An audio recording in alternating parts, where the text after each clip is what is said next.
महंगाई की शरह जिस तरह से बढ़ रही है और कोई चीज़ इस तरह से आगे नहीं जा रही। पूरा मुल्क शायद पीछे की जानिब जा रहा है और महंगाई और कीमतें आगे की जानिब जा रही। चलें, शुक्र है किसी काम में तो इस वक्त इस कौम में तरक्की हुई है और हुकूमत सबसे बेहतरीन तरीके से इसको चला रही है कि वो किसी चीज़ को नहीं रोक पा रही है, क्योंकि वो चाह रही है कि इसी तरह से महंगाई तरक्की करती रहे।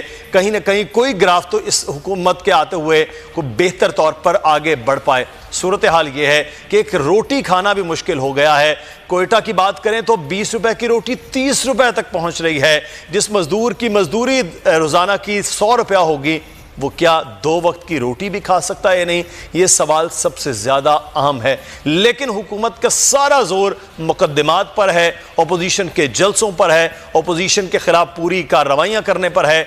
असल काम अवाम चाहते हैं कि कोई कार्रवाई उनके खिलाफ भी हो जाए, इस बढ़ती हुई महंगाई को रोकने के लिए भी कुछ हो जाए, लेकिन शायद ऐसा अभी होता हुआ नजर नहीं आ रहा है। नोटिस लिए जाते हैं, ये वजीर आजम की जानिब से हिदायत दी जाती हैं, महंगाई को कंट्रोल किया जाना है, लेकिन वो जिसको कंट्रोल किया जाना है उसका नाम महंगाई है, तो वो कंट्रोल नहीं हो पा रही है। लेकिन एक रोटी के बगैर गुजारा नहीं है। एक रोटी रह गई थी, इसको भी इन्होंने बंद कर दिया। कहाँ जाएंगे हम लोग? अच्छा, आप क्या कहना चाहोगे इस हवाले से? बस मैं भी यही कहना चाहूँगा कि एक रोटी रह गई थी, ये भी महंगी हो गई तो आवाम तो बिल्कुल भूख से मरेगी। अब जाके मार्केट में देखिए क्या चीज़, अभी गरीब बंदा मेडिसिन नहीं ले सकता, कुछ भी नहीं। जब से ये इमरान खान आए हैं ना, इमरान खान ने बेड़ा गर्क कर दिया मुल्क का, और ये अब क्या करें, मांगने पे हम लोग मजबूर हो गए। बिल्कुल, आपने सुना कि जो शहरी है वो काफी ना कहता है रोटियां लेने आए लेकिन तंदूर बंद है, करे तो अब क्या करें। वज़ीर बराए इंसानी हकूक शेरी मज़ारी साहिबा लिखती हैं कि बदकिस्मती की बात है कि ट्विटर जानबूझकर भारतीय मीडिया की पाकिस्तान के हवाले से झूठी खबरों को नज़रअंदाज कर रहा है। दूसरी तरफ तर्जुमान दफ्तर खारजा ने भी भारतीय मीडिया पर बदनीयती और मन घड़त खबरों और प्रोपेगेंडा मुहिम का नोटिस लेने के हवाले से बात की और इसे भारतीय मीडिया की नई पस्तियों से मंसूब किया है। लेकिन ये मामला इस कदर छोटा नहीं है। भारतीय मीडिया भारतीय हुकूमत और बीजेपी का आलायकार है, ये हम नहीं कह रहे, बल्कि भारत के दीगर हमसायों समेत अमरीका और चीन की जानिब से भी कई बार कहा जा चुका है। आखिर क्या वजह है कि भारतीय मीडिया की जानिब से इस कदर बेतुकी और हकायक से बरक्स और झूठी खबरों को मुहम्मद की शक्ल में चलाया जाता है?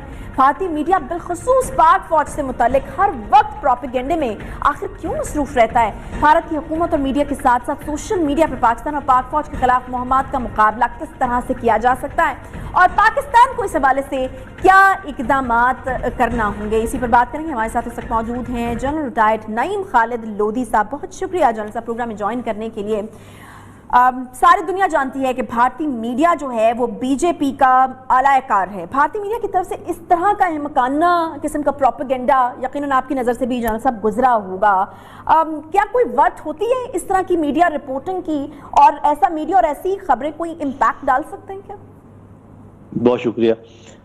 आपने ज़रूर सुना होगा और मेरा ख्याल हमारे नाज़रीन भी इस बात को समझते होंगे कि आजकल एक बड़ी मॉडर्न एडवांस साइंस है जिसमें परसेप्शन मैनेजमेंट और माइंड कंट्रोल,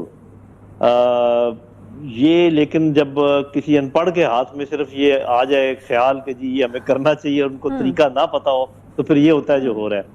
एक और बात समझने की ये है कि जब 10, 15, 20 चैनल भारत की एक ही जुबान बोल रहे हो तो इसका ये मतलब है उनको पीछे से कोई इंस्ट्रक्शंस मिल रही हैं, इसीलिए वो एक जैसी बात कर रहे हैं। वो इंस्ट्रक्शंस कहाँ से मिल सकती हैं वो वी कैन अंडरस्टैंड।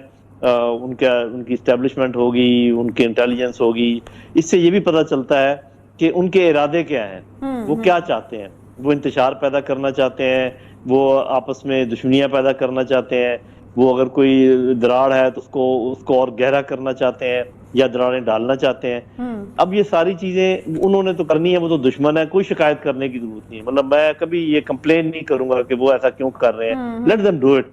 बल्कि उन्होंने अपने आप को एक्सपोज किया है, इतने अनप्रोफेशनली एक चीज को हैंडल किया है कि एक ही बात 20 चैनल कह रहे हैं, एक ही अल्फाज अदा कर रहे हैं, तो एक तो ये पता चल गया कि वो एक फेड इंफॉर्मेशन है जो जा रही। फिर ये कि उनको पता ही नहीं कि परसेप्शन मैनेजमेंट और माइंड कंट्रोल कैसे किया जाता है, इसके क्या तरीक़ेकार हैं। साफ ज़ाहिर है कि उसके काफ़ी सारे मकासद हैं। एक तो ये है कि अपने जो इंतहा पसंद लोग हैं जिनके वोटों पर वो आए हैं उनको खुश रखना, क्योंकि जिस बयानी पर वो आए हैं वो बयानी अगर वो छोड़ दें तो साफ ज़ाहिर है कि उनकी जो वोटिंग लॉबी है वो कम हो जाती है।